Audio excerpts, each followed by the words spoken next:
Hello everyone, and thank you for tuning in to today's discussion. Let's jump right in.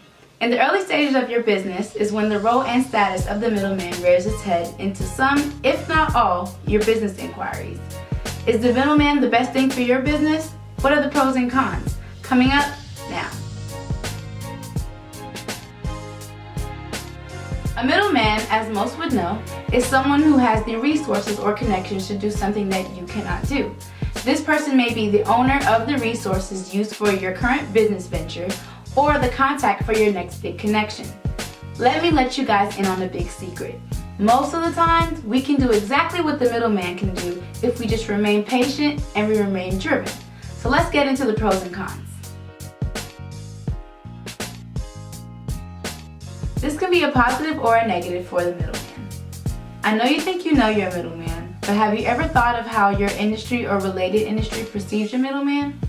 Word spreads fast and faces become familiar. Sometimes the name of your middleman can leave an impression that you didn't even create. You just have to hope that the coin flips on heads and is a positive one. But first impressions are usually a one-shot thing.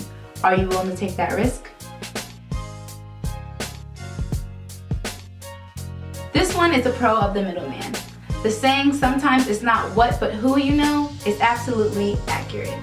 Or maybe your middleman's craft is that amazing that you want to use them. At Front Row, we call it the one person removed stage, when you are exactly that, one person removed from your next big connection or your next big business upgrade.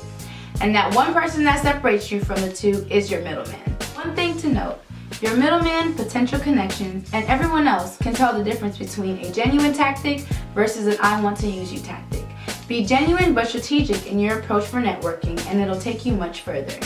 Also, there's nothing worse than when you are not prepared for the opportunity when it actually comes.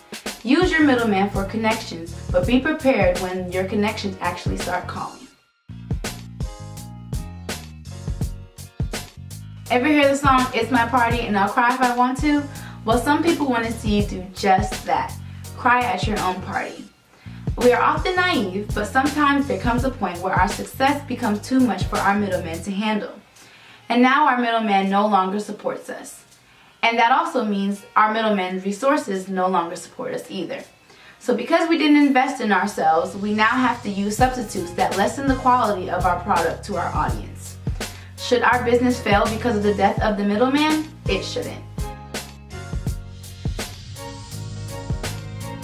Part of being ready to be an entrepreneur is not only having a great idea, but it's also having the finances to execute it so that your depend on others factor is very low. As a starting entrepreneur, you want to make sure you are saving as much capital as possible as you are already investing in yourself, as businesses are usually in the negative before initial profit. There is no need to pay someone for something you can do yourself if you just teach yourself. So what's your take on the middleman? Comment below. Don't forget to like and subscribe from this video or head to www.rochelleham.com for more. Front Row Branding, breaking the barriers and building a better you.